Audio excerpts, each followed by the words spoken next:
திருப்பூர் மாவட்டத்தை சேர்ந்த ரிதன்யாவுடைய தற்கொலை வழக்கு எல்லாரையுமே வந்து ரொம்ப அதிர்ச்சிக்குள்ளாக்கி இருக்கு.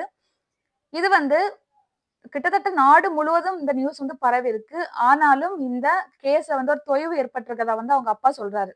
அதனால ஐஜிய தனிப்பட்ட முறையில மீட் பண்ணி அவர் வந்து மனுவ குடுத்துட்டு வந்திருக்காரு. இதுக்கு வந்து இன்னும் கொஞ்சம் எக்ஸ்ட்ரா கேர் எடுத்து நீங்க சீக்கிரமா வந்து எங்களுக்கு முடிவ சொல்லணும் அப்படிங்கிற மாதிரி.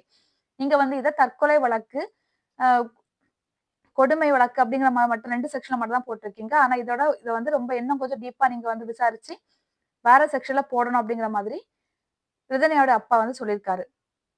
ஏன்னா, போஸ்ட்மார்ட்டம் முடிச்சு இவங்க வந்து பெண்ணுடைய உடலை வாங்கிட்டு வரும்போதே டிஎஸ்பி என்ன சொல்லியிருக்காங்கன்னா, நாங்க வந்து கூடிய சீக்கிரம் அவங்கள அரெஸ்ட் பண்ணிருவோம் அப்படின்னு சொல்லிட்டு சொல்லும்போது, அவங்க 2 பேர் மட்டுமே அரெஸ்ட் பண்ண நிலையில 3 பேர அரெஸ்ட் பண்ணிட்டோம்னு சொல்லிட்டு சோசியல் மீடியாக்கள்ல வந்து பேசப்பட்டிருக்கு. அடுத்த நாள் தான் இவங்களுக்கு தெரியும் ஒருத்தங்க வந்து அவங்களுடைய இன்ஃப்ளூயன்ஸ பயன்படுத்தி ஜாமீன்ல வந்திருக்காங்க அப்படிங்கிறது. அது அப்படி இவ்ளோ பெரிய ஒரு கேஸ் வந்து நடந்திருக்கும்போது, இவ்ளோ பெரிய பிரச்சனை தமிழ்நாடு முழுவதும் வந்து ஒரு அதிர்ச்சிய உள்ளாக்குன இந்த பிரச்சனை நடந்திருக்கும்போது, எப்படி ஒருத்தங்களுக்கு ஜாமீன் குடுக்க முடியும் அப்படிங்கிற மாதிரி வந்து கேட்கிறாரு. அது மாதிரி நெறைய பேரு சோசியல் மீடியாக்கள்ல வியூஸ்க்காக, கன்டென்ட்க்காக இந்த பெண்ண வந்து தப்பா பேசி, சித்தரிச்சு பேசுறீங்க அப்படின்னு சொல்லிட்டு அண்ணாதுரை அதாவது ரிதன்யாவோட அப்பா வந்து ரொம்ப மனசு உடைஞ்சு பேசுறாரு. உங்களுடைய வீட்ல ஒரு அக்கா, தங்கச்சியோ, ஒரு பொண்ணோ இந்த மாரி இருந்தா நீங்க பேசுவீங்களா? எனக்கு அவ இறந்தத விட, இந்த மாரி நீங்க பேசும்போது எனக்கு ரொம்ப அது இன்னும் வேதனைய அளிக்குது எனக்கு அப்படிங்கிற மாரி அவர் வந்து சொல்லியிருக்காரு. தயவு செஞ்சு யாரும் வந்து இல்லாத விஷயத்த வந்து போடாதீங்க. ஏன்னா, இந்த பொண்ணு இறக்கும்போதே அவ அனுபவிச்ச அத்தன வலிகளையும் வந்து அவங்க அப்பாவுக்கு வாய்ஸ் மெசேஜா போட்டுருக்காங்க. அதையும் சோசியல் மீடியாக்கள்ல நம்ம கேட்டுட்டோம் எல்லாருமே. இதுக்கப்புறம் தேவையில்லாம வந்து நம்ம தேவையில்லாத விஷயங்கள சித்தரிச்சு பேச வேண்டாம் அப்படின்னு நான் நினைக்கிறேன். அது மாதிரி அவர் அங்க என்ன சொல்றாங்கன்னா, அந்த பொண்ணே வந்து சொல்லியிருக்காங்க, "நான் வந்து இறந்ததுக்கு அப்புறமா போலீஸ் கண்டிப்பா கேட்பாங்க. இத நீங்க குடுத்தா போதும்." அப்படிங்கிற மாரி அந்த வாக்குமூலத்த குடுத்தா போதும்.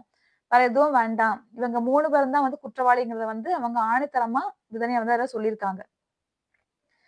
அதுக்கப்புறமா இவங்க 27 வயசு வரைக்கும் வளர்ந்தாங்க. ஒரு பொண்ண வளர்த்துட்டு பறி குடுக்குறதுக்கு வந்து எந்த ஒரு அப்பா, அம்மாவும் இத விரும்ப மாட்டாங்க.